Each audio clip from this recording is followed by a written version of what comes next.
वेयाणो जगगुरो जगानंदो जगनाहो जगबंधु जय जगत्पियामो भयम् जय सुयाण बभवो तेथयराणम् अपचिमो जय गुरुलोगाणं जय महत्वा महावीर कल्याण बाद परमं द्रुत गंगा हिमाचलम् विश्वाम्भोजरविं देवं वन्देऽहं ज्ञातनन्दनं सर्वारिष्टप्रणशाय सर्वाभीष्टार्थदायिने सर्वलब्धिनिधानाय श्रीगौतम स्वामिने नमः। श्री सुधर्म स्वामिने नमः। अज्ञानतिमिरान्धानां ज्ञानाञ्जनशलाकया नेत्रमुन्मीलितं येन तस्मै श्रीगुरवे नमः।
अब संसार के अंदर कौन सा जीव कितना पाप करता है,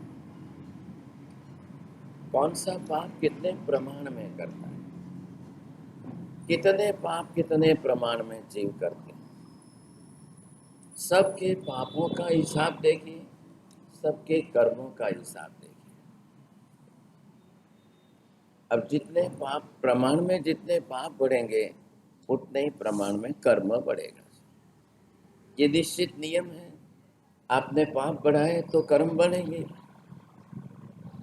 अब इसका हिसाब कौन करेगा?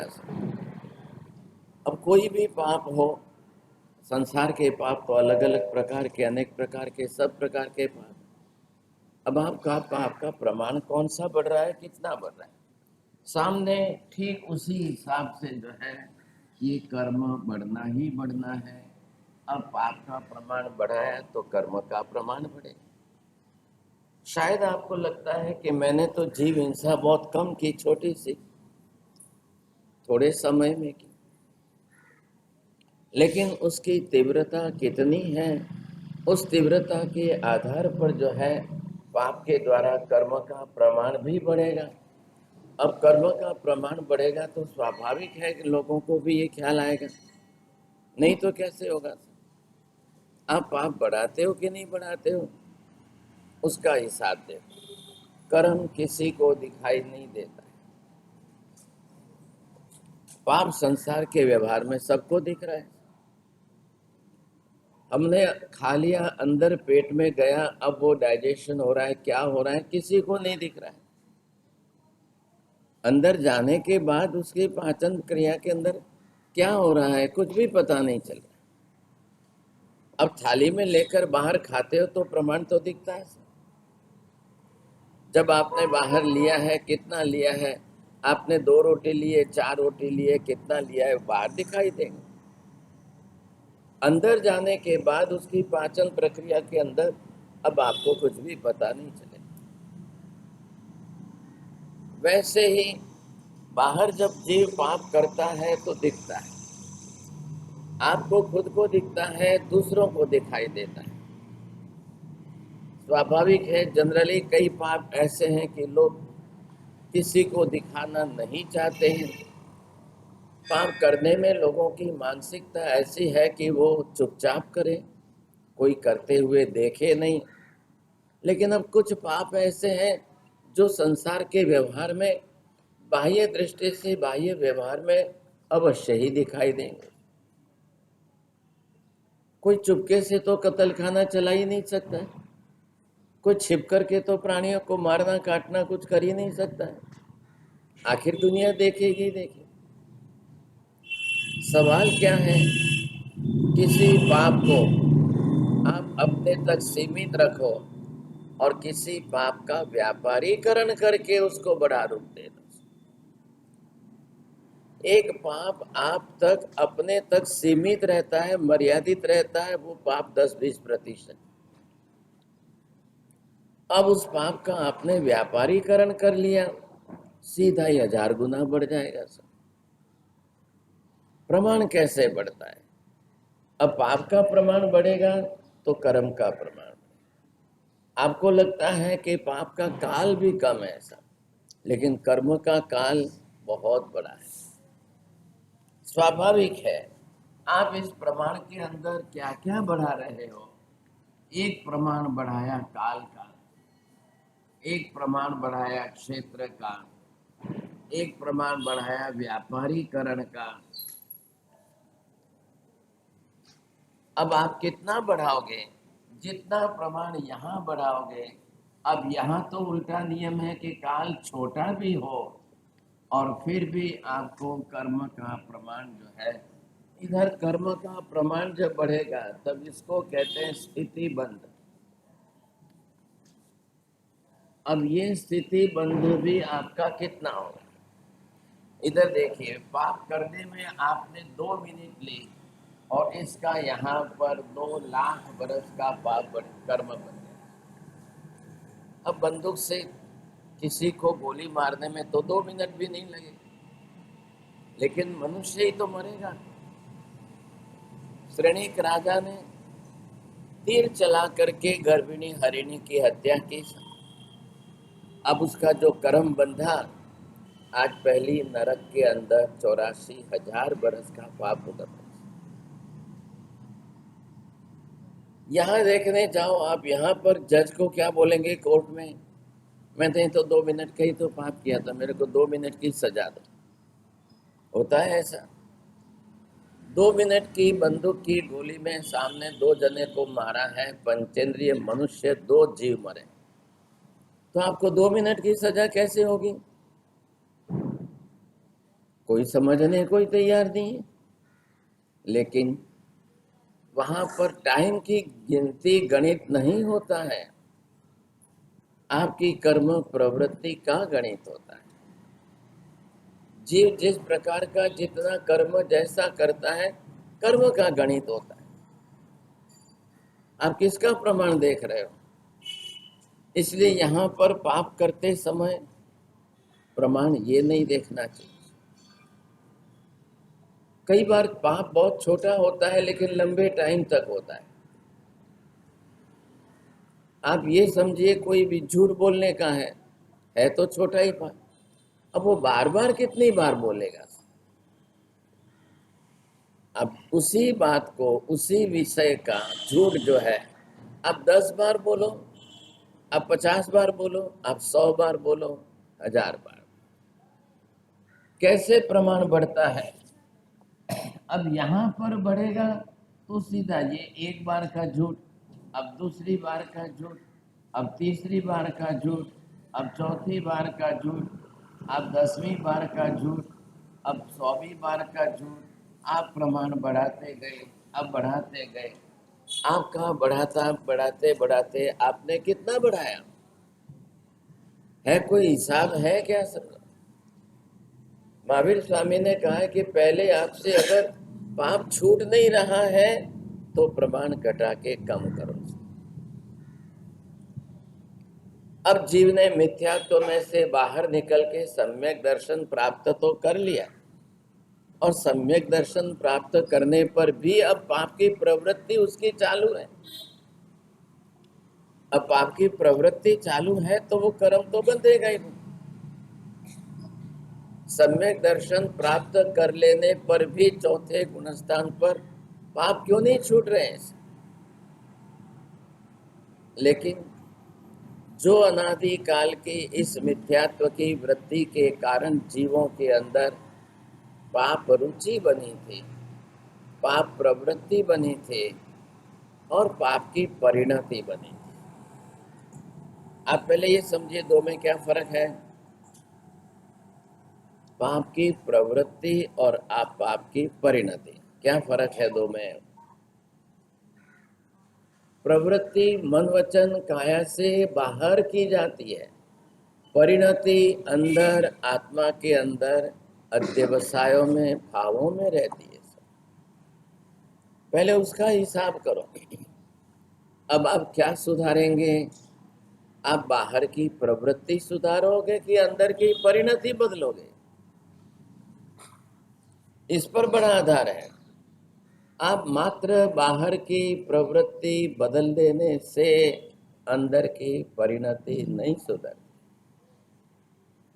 मिथ्यात्व में और सम्यक दर्शन में यही बड़ा अंतर है।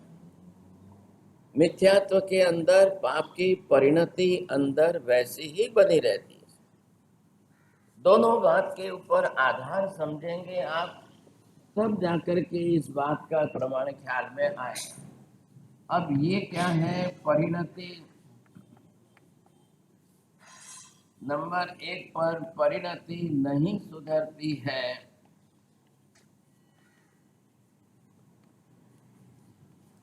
अब उसके सामने आप प्रवृत्ति जो है वो सुधार लेते हो। नंबर 2, परिणति नहीं सुधरती है और प्रवृत्ति भी नहीं सुधरती है। नंबर 3 पर आप देखेंगे परिणति अंदर से सुधर जाती है लेकिन प्रवृत्ति नहीं सुधरती। नंबर 4 पर दोनों ही नहीं सुधरती है। अब ये 4 विभाग आप देखिए, इन चारों के हिसाब से आप समझने की कोशिश करिए किस में कर्म का बंध प्रमाण में ज्यादा होता है, किस में प्रमाण में कर्म का बंध कम होता है। बोलो, इधर देख के बोलो आप, 4 के हिसाब से। हाँ, ये जो दूसरे नंबर की है परिणति नहीं सुधर रही है और प्रवृत्ति भी नहीं सुधर रही है, उसका कर्म का बंध जो है 1000 गुना रहेगा। अब वो दोनों तरफ से विपरीत है, दोनों तरफ से उल्टा चल रहा है। अंदर में जो मन के अंदर चल रही परिणति उसको कैसे सुधारें? वो कब बदलेगी यार? और इसके लिए गुणस्थान पर आत्मा को आगे बढ़ना अनिवार्य। हम क्या कर रहे हैं? हमारी जितनी धर्म क्रिया आराधना जो भी है वो किसके लिए है? अभी आपने सामायिक ली, किसके लिए ली? प्रवृत्ति बदलने के लिए। उस प्रवृत्ति में सीधा हिसाब किसका है? सावजम जोगम पचखा। प्रतिज्ञा क्या किया आपने? 6 जीव निकाय की विराधना का पाप अब मैं नहीं करूंगा। अब काल बीच में जोड़ दिया, जाव नियमम पज्जुवासा। मैं 2 घड़ी का जो नियम धारण करता हूं वहां तक। जाव शब्द जोड़ दिया। कब तक? अब या तो बोलो दिन भर में सामायिक में रहूंगा तो पौषध हो गया सब। साधु महाराज के लिए वही काल बदल करके जावत जीवा हो जाता है। आपको दीक्षा लेने के बाद मर जाओ वहां तक भी अब आपको 6 जीव निकाय की विराधना करनी ही नहीं है। जाव जीव का पचखान हो गया, मतलब जीव वहां तक। अब वापिस जो है जीना है तो कम है। अब मृत्यु के समय क्या करना? पहले सामायिक पारनी, बाद में मरना? नहीं, आपको मरना सामायिक में ही मरना है। जीव जाएगा तो जीव किस में जाएगा? सामायिक में जाएगा। बाद में आने के बाद, मृत्यु के पश्चात उसके सामयिक पार आने के बाद अब शरीर की क्रिया के लिए श्रावक को सौंप देंगे। अब जीव ने सामयिक पार ही नहीं है, जीव जाने के बाद अब उसको दूसरी क्रिया करानी थी, इसलिए सामयिक पारानी अवश्य। श्रावक जीवन के अंदर जाओ, नियम 2 घड़ी का समय दिया है आपको, वही आप बड़े पैमाने पर कर लो। तो जाओ पोसा हम पज्जुवासा। अब जाओ पोसा बोलोगे तो क्या होगा? जब तक आप रात्रि का औषध, दिन का औषध, दिन रात का जो भी लिया है, जिस हिसाब से लिया है उस हिसाब, तो टाइम लिमिट आपकी बढ़ गई। अब जब तक आप, जितने समय तक आप इस सामयिक की समता में रहोगे, मतलब सबसे पहले जो प्रतिज्ञा आपने हेतु पूर्वक की है, कौन सा हेतु है उसमें, किस तरह से? सावध्यम जोगम पचक। सावध्य प्रवृत्ति मतलब पाप की प्रवृत्ति है। अब इसका पचकान कौन देगा, कैसे देना? ये परिणति का अंदर का, आपके आत्मा के अंदर की परिणति, इसका हिसाब तो आप रखोगे।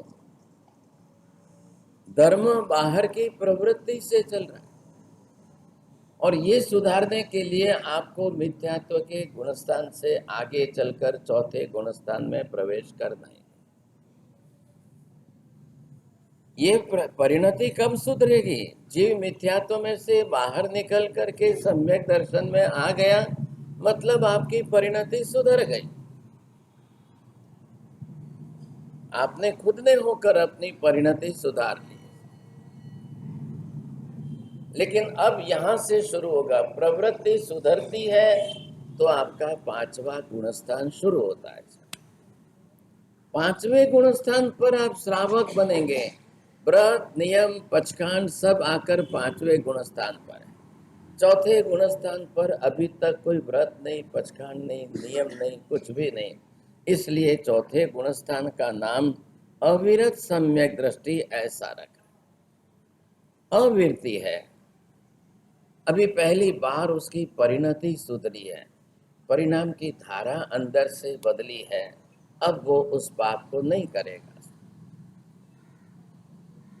यहाँ चौथा भाग देख रहे हो, ये भंग किसके लिए? मिथ्यात्व। न तो अंदर की परिणति कभी सुधरेगी और न उनकी जिंदगी में कभी प्रवृत्ति बदलेगी। यहाँ पर पूरा दृश्य चौथे विपाक सूत्र के चौथे अध्याय के अंदर यही चल रहा है कि जीव किस प्रकार के, कैसी वृत्ति वाले हैं, कैसे पाप करते हैं और कितने कर्म बांधते हैं। अब ये प्रक्रिया अनादि अनंत काल से, संसार में अनंत काल तक ऐसे ही रहने वाले। किसका संसार है? मिथ्यात्वी जीवों का संसार है। अब जो जीव मिथ्यात्व की वृत्ति में रहेगा, अब वो अपनी तरफ से, अब करते करते ये जो है जीव का, यहाँ पर मिथ्यात्व मोहनीय कर्म है ये, और इसके साथ में ये अनंतानुबंधी कसाय का कर्म है। अब ये दोनों एक साथ मिल करके जीव को जो है ये पाप प्रवृत्ति कराते रहेंगे। अब जीव पाप करता रहेगा तो कर्म बांधता रहेगा, अब नहीं बदलेगा। तो भगवान क्या कर रहे हैं? भगवान समवसरण में जीवों को सबसे पहले ये मिथ्यात्व आपका टले तो सत्य, यथार्थ स्वरूप, सही अर्थ में पदार्थों का स्वरूप, आत्मा का स्वरूप, कर्म का स्वरूप, मोक्ष का स्वरूप, ये सब सत्य भगवान समझा रहे हैं, यथार्थ स्वरूप में समझा रहे हैं। अब वो समझाएंगे तभी जो है जीवों की परिणति में कुछ परिवर्तन संभव, नहीं तो बदलना बहुत मुश्किल हो रहा है। आ गए, समवसरण में बैठ गए, भगवान की देशना सुन ली। भगवान की देशना बहुत अच्छी है, बहुत अच्छी है। बहुत अच्छी है, बहुत अच्छी है कि आपको बहुत अच्छी लग रही है। हमारे यहाँ मारवाड़ी में क्या शब्द है? वखान। और भाषा संस्कृत में कोई है? व्याख्यान। अब बोलो, व्याख्यान और वखान में कोई फर्क है?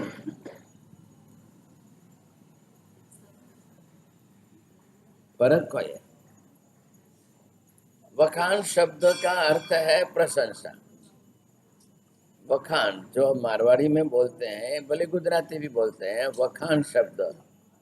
अब वह आधा जोड़कर या जोड़कर के संधि अक्षर बोलने की आदत लोगों की कम है,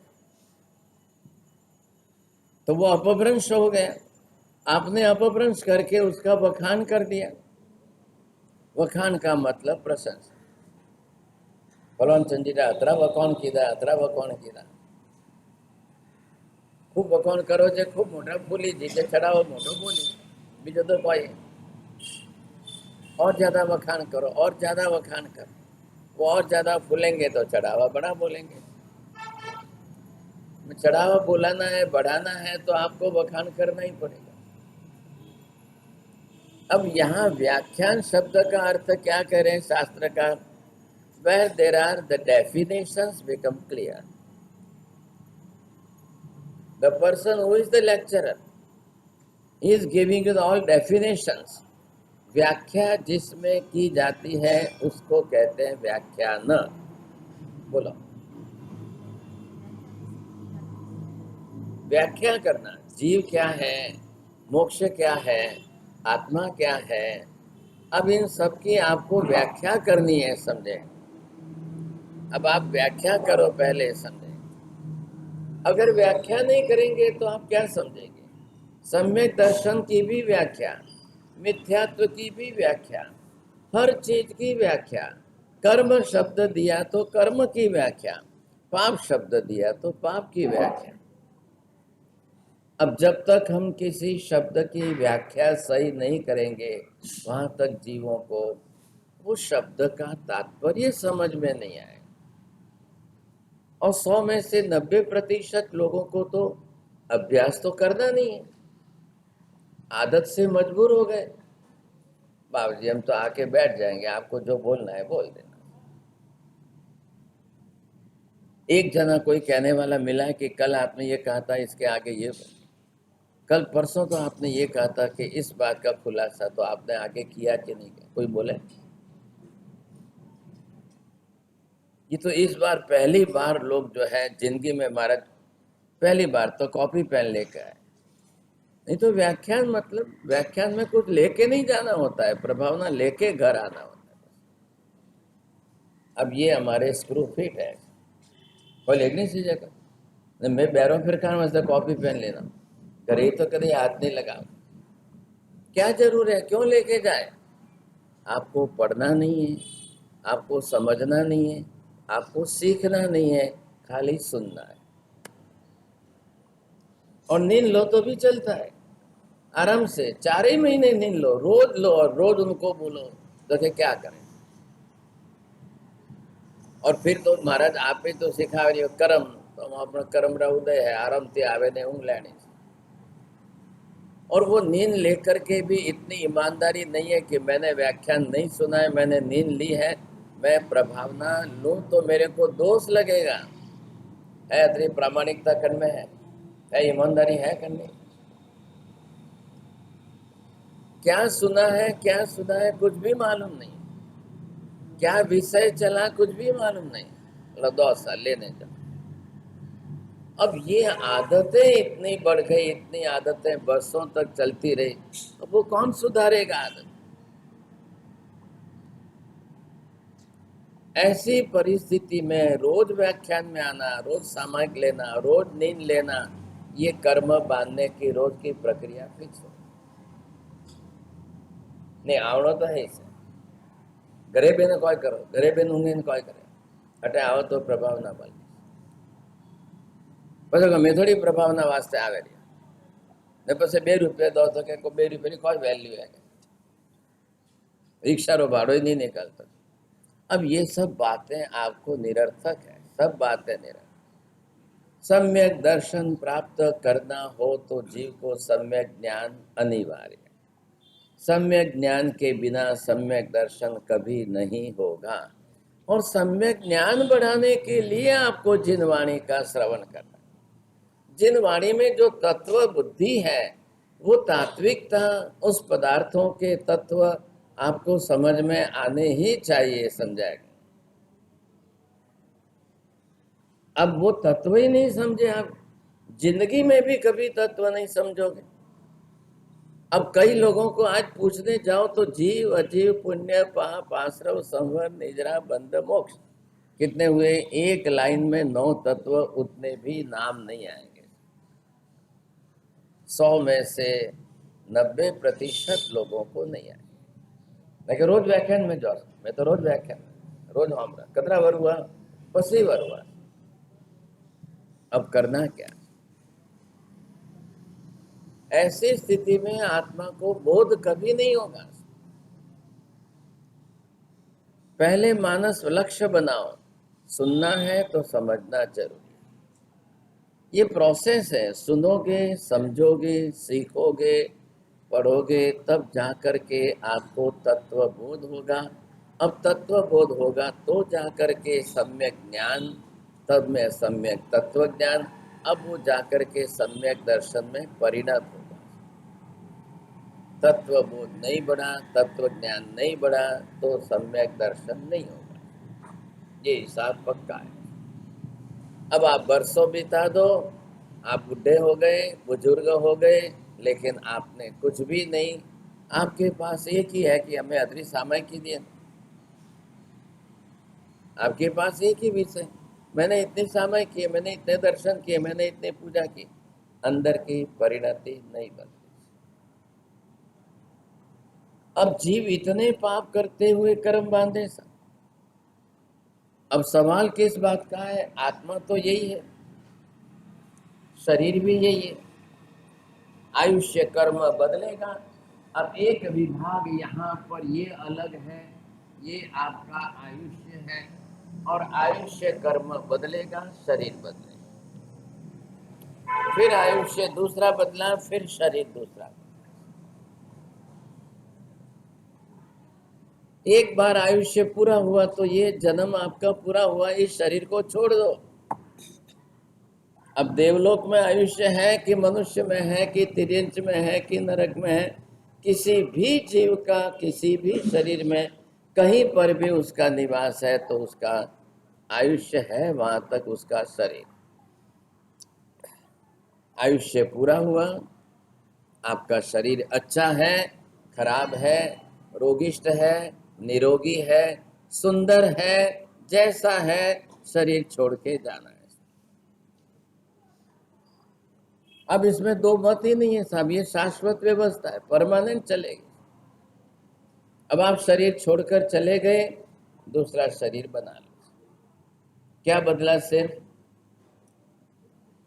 सिर्फ आयुष्य बदला है, बाकी के सब कर्म ऐसे ही है, सब कर्म ऐसे। बाकी के सब कर्म साथ में लेकर जाना है। कर्म शरीर पर नहीं बनते हैं, कर्म शरीर जलाने के साथ में नहीं जलते हैं। आत्मा जलती नहीं है, आत्मा पहले ही शरीर छोड़कर चली जाती है, तब जाकर के शरीर को जलाया जाए। चलो दूसरे समाज के लोग नहीं जलाते हैं तो जमीन में गाड़ देंगे, लेकिन फिर वापस कोई वहां पर वो शरीर रहता तो है ही नहीं। साल 2-4 साल के अंदर कीड़े खाएंगे, जल जाएगा, खेल खत्म हो जाएगा, कुछ भी नहीं बचेगा। तो ये शरीर छोड़ करके जाना है। अब महावीर ने क्या कहा है? अंदर, पहले शरीर के अंदर कौन है? ये आत्मा है। अब शरीर आपने जिस तरह से जैसा भी बनाया, अब ये शरीर बनाने वाला भी जीव है। अब शरीर बनाने वाला भी आत्मा खुद है। नहीं बनाएगा तो जाएगा तो रहेगा कैसे? कहाँ रहेगा? नियम क्या है? संसार में बिना शरीर के कोई भी जीव 1 सेकंड भी रहता ही नहीं है। बोला,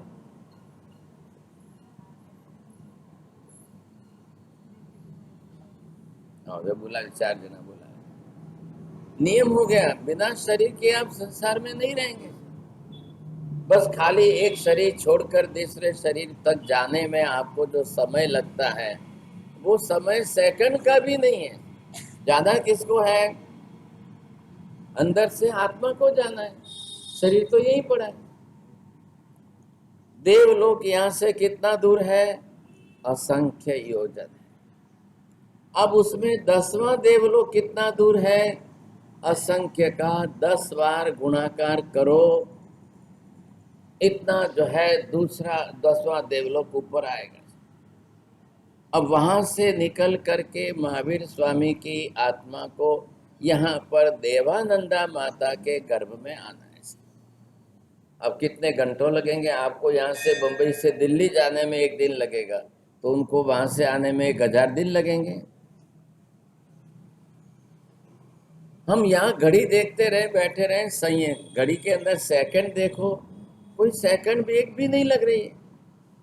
इसलिए महावीर स्वामी ने केवल ज्ञान से उस काल को माप करके गणित बताया।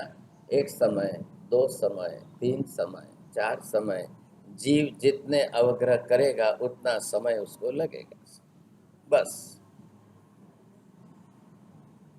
अब इतने समय में तो जीव को जाकर जहां उत्पन्न होना है वहां फिक्स हो गया। आपके आत्मा के जाने के पहले ही कर्म वहां पर फिक्स कर देता है।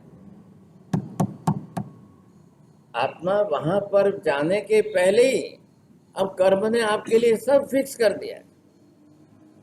अब आत्मा को कहीं जाकर पूछने की जरूरत नहीं, एड्रेस पूछने की जरूरत नहीं, कुछ नहीं, सीधे ही वहां प्रवेश करना। और जैसे ही प्रवेश किया, अब जीव अपना शरीर बनाना शुरू करे। शरीर बनाने के लिए उत्पत्ति योनि है। अब जो जीव जिस योनि में जाएगा उसको पहला काम शरीर बनाना है फटाफट। तो कैसा बनाएगा? जिस योनि में गया है, जिसका जैसा जो शरीर है उसी योनि के जैसा वैसा शरीर अपना बनाएगा। मनुष्य के गर्भ में आकर कोई पशु का शरीर नहीं बना सकता है, और पशु की योनि में जाकर कोई मनुष्य का शरीर नहीं बना सकता। ये क्या है? ये परमानेंट प्रिंसिपल है। ये डार्विन ने लोगों को उल्लू बनाया और हम लोग जो है हजारों रुपए दे करके पढ़ने लगे। अब वो कहता है कि बंदर में से मनुष्य बन गए। ये बंदर तो आज भी रोज उत्पन्न हो रहे हैं। कोई बंदर से मनुष्य नहीं बनता है, कोई मनुष्य से बंदर नहीं बनता है। मनुष्य के गर्भ में आकर के माता के गर्भ में कोई बंदर का शरीर नहीं बना सकता है। कोई बंदर के शरीर में जाकर के पुरुष का शरीर नहीं बना सकता। सामान्य छोटी सी बात लगती है, लेकिन परमानेंट प्रिंसिपल है। ये सब जैन शास्त्र के कर्म सिद्धांत के अंदर आपको बिल्कुल निश्चित, यथार्थ, साफ साफ स्पष्ट सिद्धांत समझा दिए। एक भी व्यक्ति अगर जैन शासन के सिद्धांतों का अभ्यास सही ढंग से करे तो पूरी दुनिया का सब सत्य असत्य उसको समझ में आ जाए। हमको तो सबसे पहले जैन शासन की, जैन धर्म की कदर कीमत इसलिए करनी है कि भगवान केवल ज्ञानी है, और केवल ज्ञानी भगवान ने ऐसा सिद्धांत बताया। दुनिया में कहां पर केवल ज्ञानी है? दुनिया के अन्य धर्मों के पास, किसके पास केवल ज्ञानी है? अंधश्रद्धा पर दुनिया के धर्म चल रहे हैं सब। सिर्फ केवल ज्ञानी, सर्वज्ञ, सर्वदर्शी ऐसे भगवान सिर्फ जैन धर्म है। इसका मतलब क्या हुआ? एक एक बात यहाँ पर ज्ञान की अंतिम कक्षा के सत्य के स्वरूप में है। बोलो, एक एक बात, कोई भी एक एक सिद्धांत वो अंतिम सत्यात्मक सिद्धांत है। केवली के द्वारा जो प्रस्तुत किया गया है वो अंतिम सत्य है। हमको पहले से ये सत्य समझ में नहीं आया, हमने इसकी कदर नहीं की साहब, बस तकलीफ यहाँ हो गई।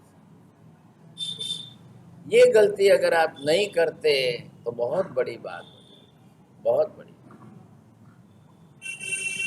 ये गलती हो गई हमारी, हमने केवली को नहीं समझा, भगवान के केवल ज्ञान, केवल दर्शन से भगवान को नहीं पहचाना।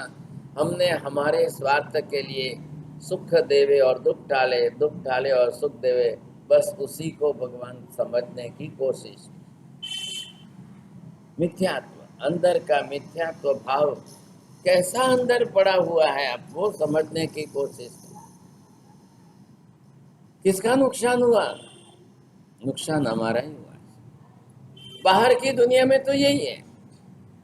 जैन को छोड़कर दुनिया के बाहर आप अन्यत्र कहीं पर भी चले जाओगे तो भगवान किस लिए चाहिए? दुख टाले और सुख देवे, दुख टाले और सुख देवे। इससे ज्यादा किसी को कोई मतलब ही नहीं, इससे ज्यादा किसी को कुछ भी नहीं चाहिए। ये जो परिणति बनाई हमने, अब इस परिणति को सुधारना कैसे? कैसे सुधार? परिणति लोगों की बदल नहीं रही है। पहला लक्ष्य बनाओ, व्याख्यान किस लिए? सम्यक ज्ञान प्राप्त करने के लिए। पूरा उद्देश्य बदल जाए। अब वो सही सम्यक तत्व ज्ञान यहाँ मिल रहा है, वहां मिल रहा है, कहीं मिल रहा है, जहां मिल रहा है वहां जाओ। कोई जरूरी नहीं है कि आपको अपने पड़ोस में जाना है, कहाँ मिल रहा है वहां जाओ। और वैसा सम्यक ज्ञान प्राप्त करके अब खाली सुन के मत आइए। अब सुनने के बाद समझना, समझने के साथ साथ जो है सीखना, सीखने के साथ साथ उस तत्व को अंदर, अपने अंदर जो है दृढ़ करना है, स्थिर करना है। और जितना ज्यादा आप अंदर घुटते घुटते घुटते जाओगे, तब जाकर अंदर की इस मिथ्यात्व की गांठ को धक्का लगेगा, नहीं तो कोई नहीं लगेगा। आप गए और प्रभावना लेके घर आए, इसको कोई असर नहीं होगी। आपका उद्देश्य ये होना चाहिए, मुझे सिर्फ मिथ्यात्व की अनंतानुबंधी कसाई की बनी हुई इस गांठ को खोलना है, ग्रंथि भेद कर। अब ग्रंथि भेद नहीं होगा तो मेरा 100 बरस का आयुष्य निष्फल गया। आपने कितने ही वर्ष, आयुष्य आपका 100 बरस का है, और 100 बरस में से जिनवाणी श्रवण करने के आपके कितने बरस है? 17, 20, 25, 10, 15। आपका आयुष्य आपके शरीर के साथ है, शरीर के हिसाब से आपका आयुष्य चल रहा है। आपने मिथ्यात्व की ग्रंथि गांठ खोलने के लिए 100 में से कितने वर्षों का, कितने महीनों का या कितने दिनों का उपयोग किया?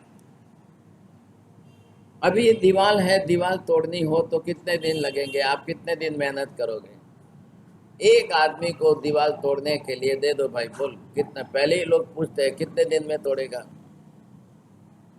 एक अकेला रोज घन लेकर के दीवार तोड़ने बैठे, अब उसके दिन गिने जाएंगे, जितने दिन किया है काम उतना ही पगार देंगे आप। एक आदमी को पूरी दीवार तोड़ने के लिए 30 दिन लगे, लो भाई 30 दिन में आप पगार लेके जाओ, 30 दिन के 30,000 में आपने पूरी दीवार तोड़ी। लेकिन अब आत्मा को समझाओ, मिथ्यात्व की गांठ को, इस ग्रंथि को भेदन करने में आपने कितना समय लगाया?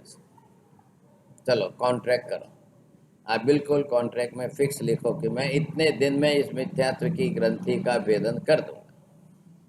गौतम स्वामी ने, सुधर्मा स्वामी ने, 11 ही गणधरों ने 2 घड़ी का समय भी पूरा नहीं लिया।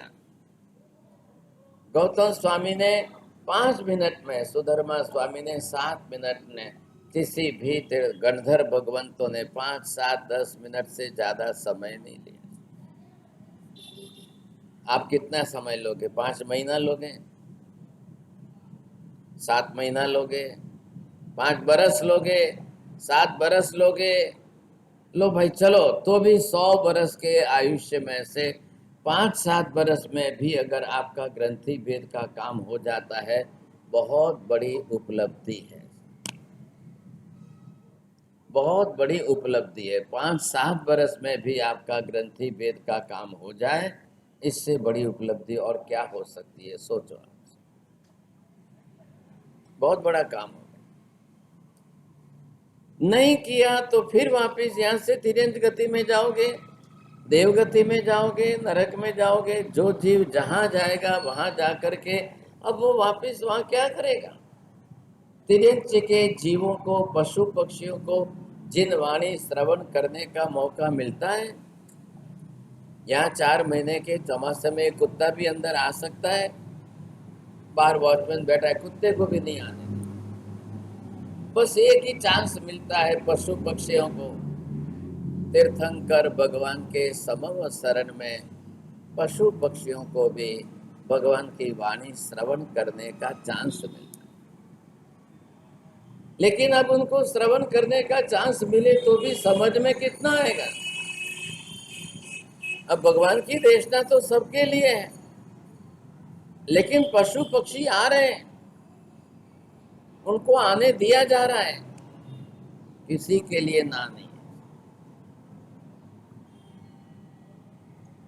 और आपको आश्चर्य लगेगा कि देवता समव शरण बनाते हैं।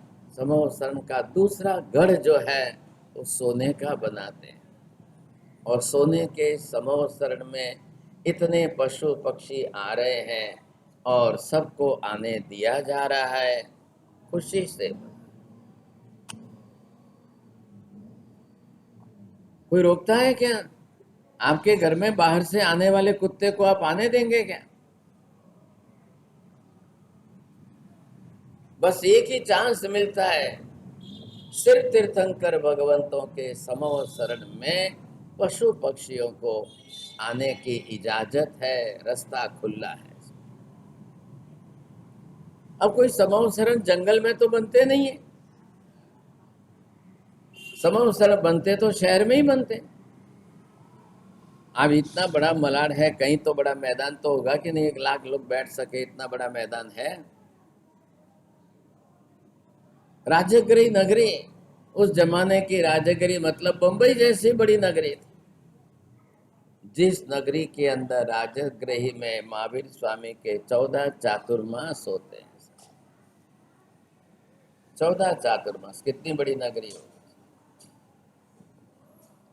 कितनी बार समव शरण बनते रहे।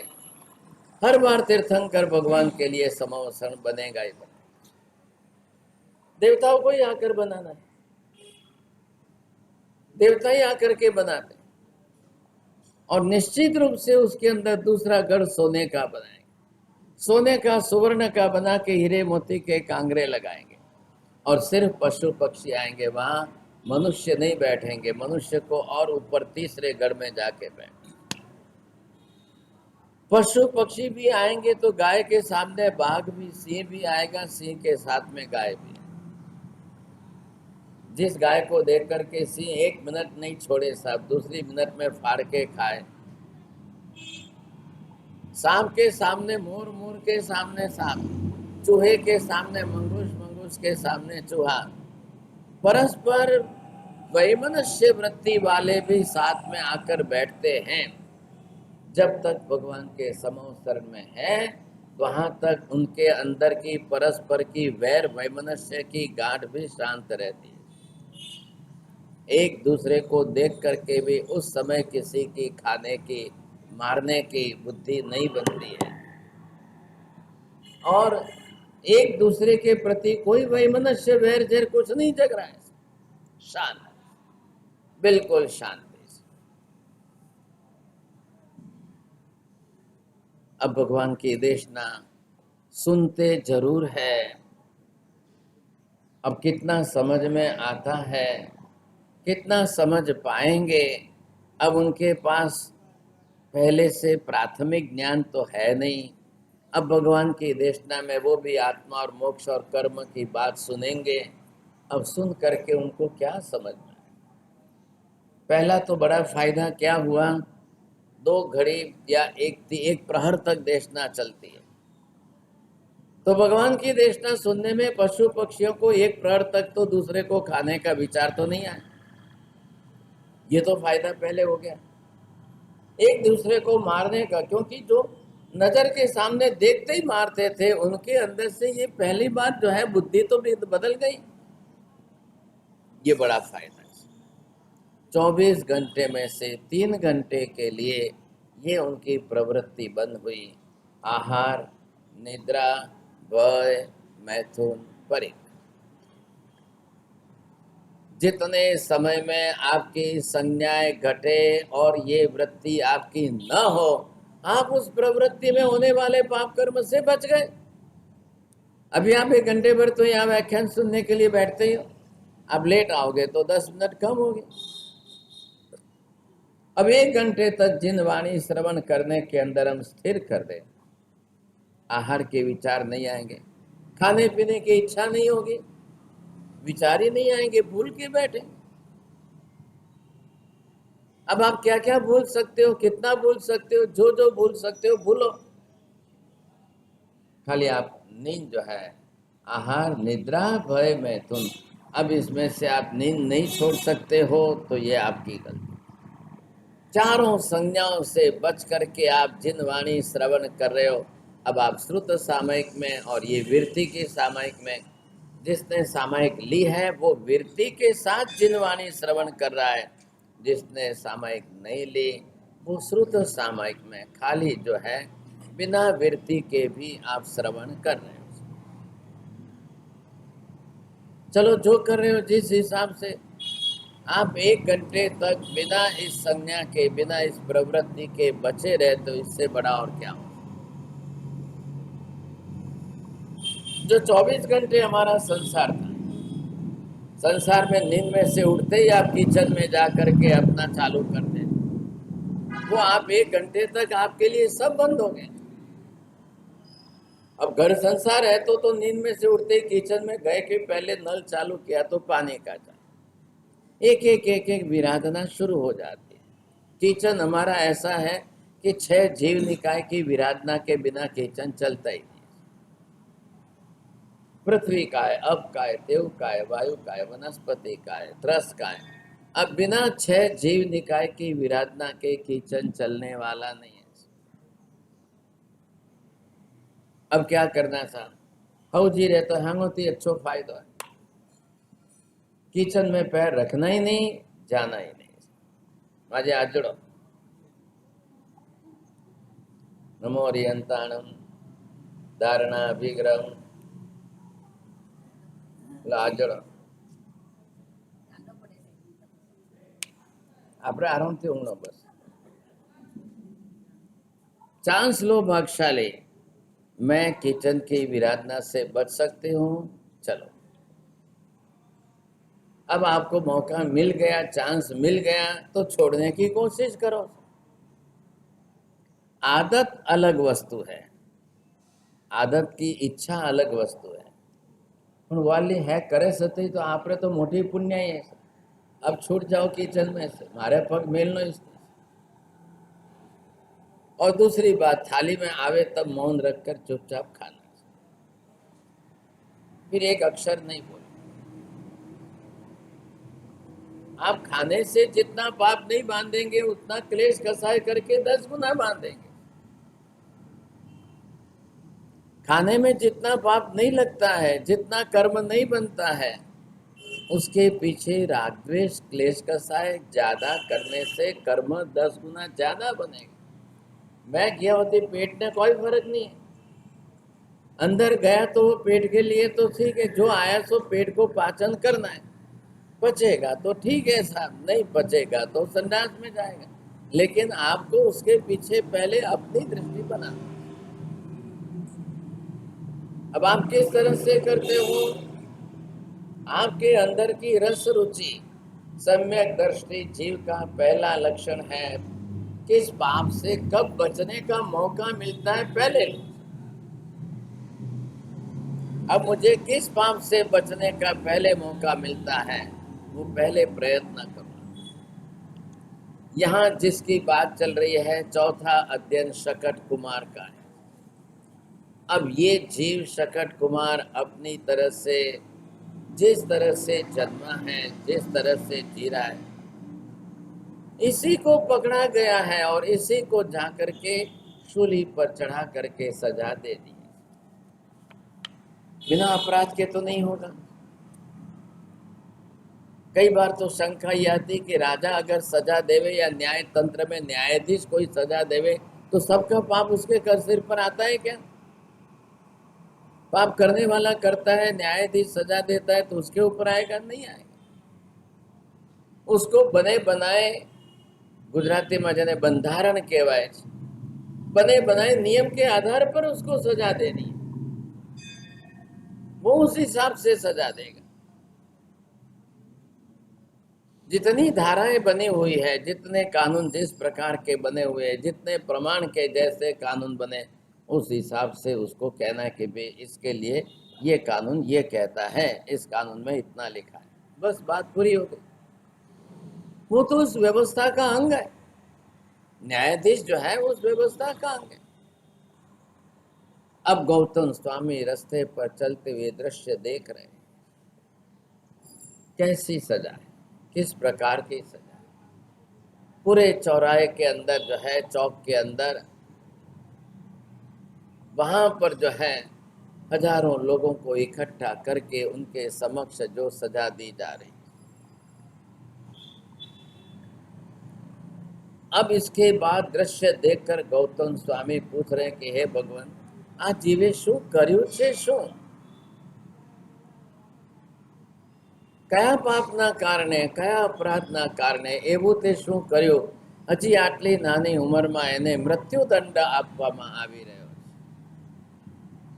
भगवान एक बात स्पष्ट कर रहे हैं, जितनी छोटी उम्र में जिस जीव को इतनी बड़ी सजा दी जाए तो समझ लो कि इसके पाप कर्म पिछले भवों से बहुत लंबे आ रहे हैं।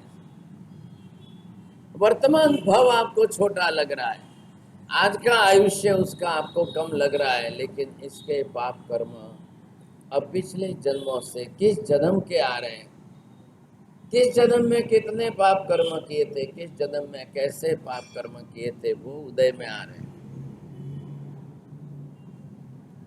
आपने गए जन्म के अंदर उस पाप की सजा क्यों नहीं भोगी? उस समय पाप इतना बढ़ रहा था, कर्म इतना बढ़ रहा था, और कर्म के उदय में आने का काल परिपक्व नहीं हुआ। आप पकड़े नहीं गए। क्यों नहीं पकड़े गए? पुण्य आपका प्रबल था। कोई कम पाप करता है जल्दी पकड़ा जाता है, कोई बड़ा पाप ज्यादा करता है फिर भी नहीं पकड़ा जाता है। क्या लाया?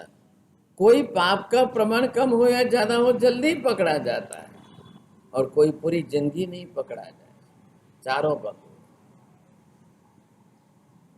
थोड़ा सा पुण्य आपका कहीं ना कहीं जोर करता होगा तो वो आपको बचा तो लेगा, बस बात उतनी सी। लेकिन पुण्य का भी तो काल है कि नहीं है? पुण्य है क्या? शुभ कर्म है, उसका भी अपना काल है, वो भी पूरा होगा। पाप का काल लंबा है, पुण्य का काल छोटा है। अब जिस तरह से जैसे आपके अंदर ये पाप कर्म चल रहे हैं, अब आपने ये देखा कि ये पाप कर्म उदय में आया है, और इधर सामने ये पुण्य का भाग चल रहा है। अब ये पुण्य का काल कितना चल रहा है सामने? ये 10, 20, 30, 40, 50।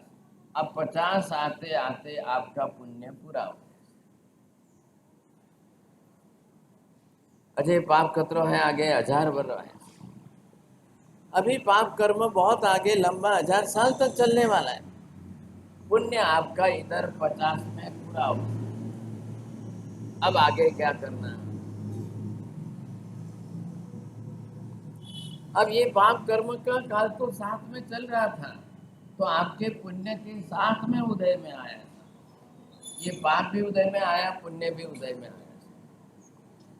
आपको पैरालिसिस लकवा भी हुआ, और घर में सेवा करने वाले 2 जने आपकी रोज सेवा कर रहे हैं। रोज सुबह बिस्तर पर से उठाते भी हैं, साफ सफाई करेंगे, नहलाएंगे, धुलाएंगे, खिलाएंगे, पिलाएंगे, सब सेवा करने के लिए तैयार। लेकिन आपका कर्म भुगतना तो आपको ही है। सेवा करने वाले क्या सेवा करेंगे? शरीर की सेवा ही तो करनी है, और शरीर की सेवा में खिलाना पिलाना, साफ सफाई, सब मल मूत्र, यही तो करना है। अब दवाई उपचार देने वाले भी मिलेंगे, लेकिन पाप कर्म साथ में है। आप रोग बीमारी की वेदना पीड़ा भी भुगत रहे हो और सेवा भी आपको अच्छी मिल रही है। बस कई जीवों में फर्क क्या है कि वो अपनी तरफ से पाप कर्म की सजा तो भुगत रहे हैं, लेकिन पुण्य उनके खाते में नहीं होता है, तो कोई सेवा करने वाला भी नहीं होता है। कोई एक गिलास पानी पिलाने वाला नहीं है, कोई एक गोली दवाई देने के लिए तैयार नहीं है साहब। एक घर में हम गोत्री के लिए गए थे तो बेचारे जो है पथारी में पैरालिसिस पक्षाघात के अंदर लकवा में पड़े हुए महाराज साहब को देखकर रोने चिल्लाने लगे। हमने तो सीधे ही जो है वापिस पैर पीछे करके दरवाजे के बाहर चले गए। अब उनको बेचारे को बोलना नहीं हो रहा था, लकवा के अंदर जीभ जबान सब चली गई, तो अब बोलना भी नहीं हो रहा था। अब ऐसी स्थिति में घर में जाना कि नहीं जाना? अब साधु महाराज को क्या करना, वापस जाना कि नहीं जाना आगे? बहुत बड़ी समस्या हो गई। 2-3 मिनट के बाद अंदर से घर से कोई आया, नहीं नहीं महाराज साहब पधारो। मैंने कहा भाई इनको तकलीफ हो रही है। नहीं तकलीफ नहीं हो रहे हैं, लेकिन बहुत राजी हो रहे हैं कि साधु महाराज कोई पधारे, इतने वर्षों में पहली बार आए आपके दर्शन में, अब बोल तो नहीं पाएंगे। उन्होंने ला करके एक वस्तु उनके हाथ से बहराई, वो बड़े खुश हो गए। चलो भाई, अपनी वेदना पीड़ा भुगत रहे हैं और वो चिल्ला रहे हैं। पड़ोसी के घर में गए, उनके घर में गए तो उन्होंने कहा महाराज साहब કોઈ એમને ખવડાવતું નથી, પીવડાવતું નથી, દવા નથી આપતા, ટાઈમસર પાણી નથી આપતા, બેચારા 4-6 કલાક સુધી વગર પાણી એમને એમ પડ્યા રહે છે। अब 10 बरस से लकवा के अंदर बिस्तर में पड़े हैं तो कोई लक्ष्य ही नहीं दे रहा है। आपका पुण्य इतना प्रबल है कि नहीं? सेवा करने वाले भी घर में मिलने तो चाहिए कि नहीं? अब करना क्या है? घर वालों की दूसरों की बुद्धि हो गई क्यारे मरे। एक बहू ने तो आकर के कह दिया नहीं मरते हो तो डॉक्टर को बोलो कि लाके इंजेक्शन दे देवे, तो खेल खत्म। क्यों कहा उसने? क्या वो सेवा कर रही थी, उसको सेवा करना भारी पड़ रहा था? वो कुछ भी नहीं कर रही। जब उसको ये पूछा गया कल आपको खुद को जब ये हालत होगी तब क्या करें, वो कर्म भी भुगत रहा है, पाप कर्म की सजा भी भुगत रहा है, और उसका आयुष्य वहां तक तो जीवन जिएगा ही जिएगा। दूसरे कर्म बलवान है, उसके सामने आयुष्य भी इतना बलवान है, और यहाँ तो पूरा क्या होगा, आयुष्य पूरा होगा। अब ये कर्म तो पूरा होने वाला नहीं है, अब दूसरे जन्म में भी जाएगा तो भी हालत। आज भी आप जाकर देखो, कई बच्चे भी पैरालिसिस, कई छोटे बच्चे पैरालिसिस। अब क्या करना, क्या पूरी जिंदगी उसकी कैसे निकलेगी सर? आज तो बच्चा है, छोटा है, लेकिन जीवन तो आयुष्य के हिसाब से तो कितना लंबा है। अब जीवन तो उसको निकालना ही है। अब कौन उसकी सेवा करेगा, कौन क्या करेगा? तो कर्म जब बाकी रह जाता है तो दूसरे जन्म में भी जाकर के जीव को भुगतना है।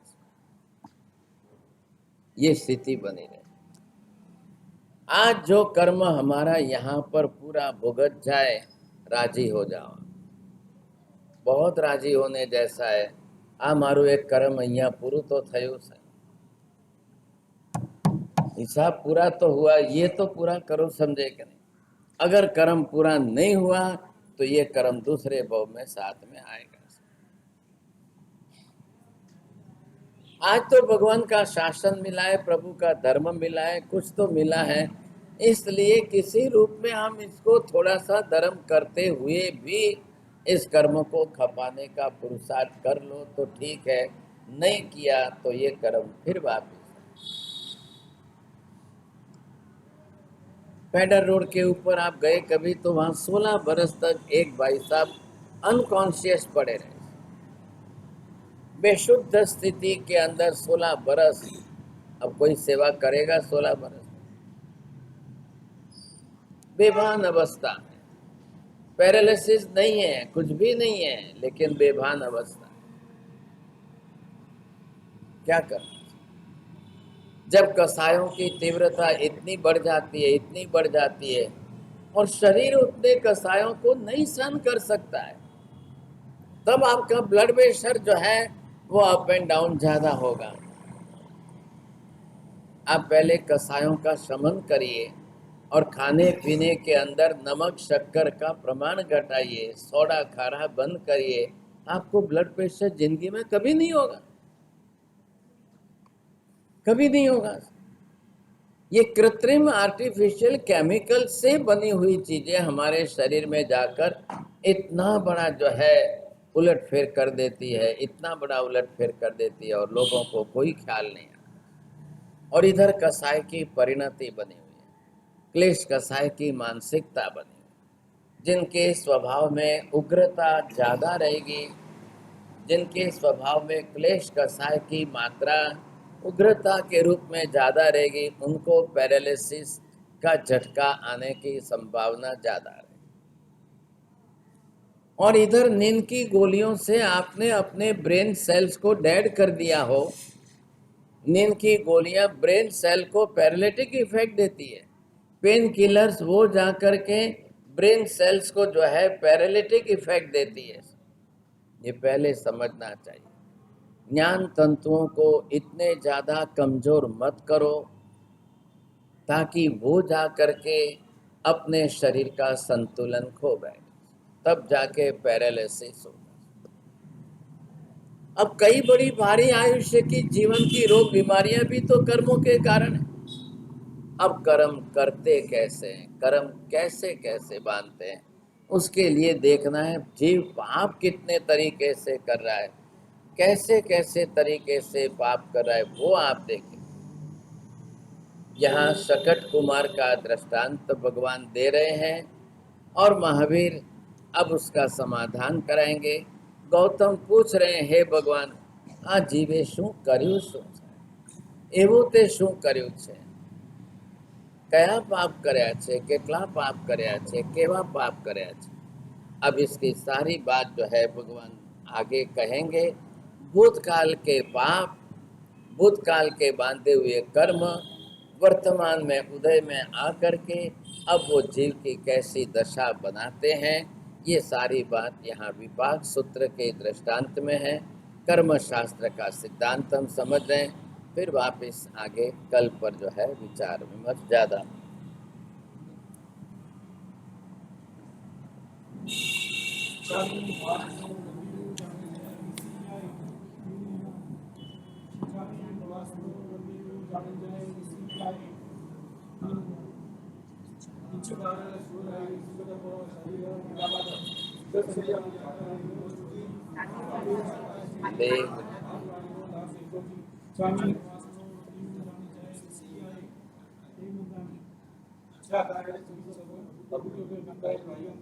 हाँ,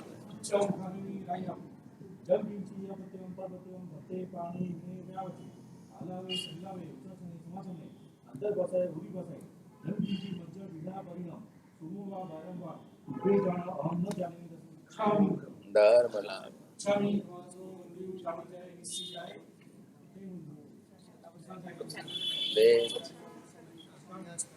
गए श्रे नौकार सिम बोर सिम साठ बोर सिम गए श्रे चौम प्यारम तुम प्यारा सागर मदनम सबस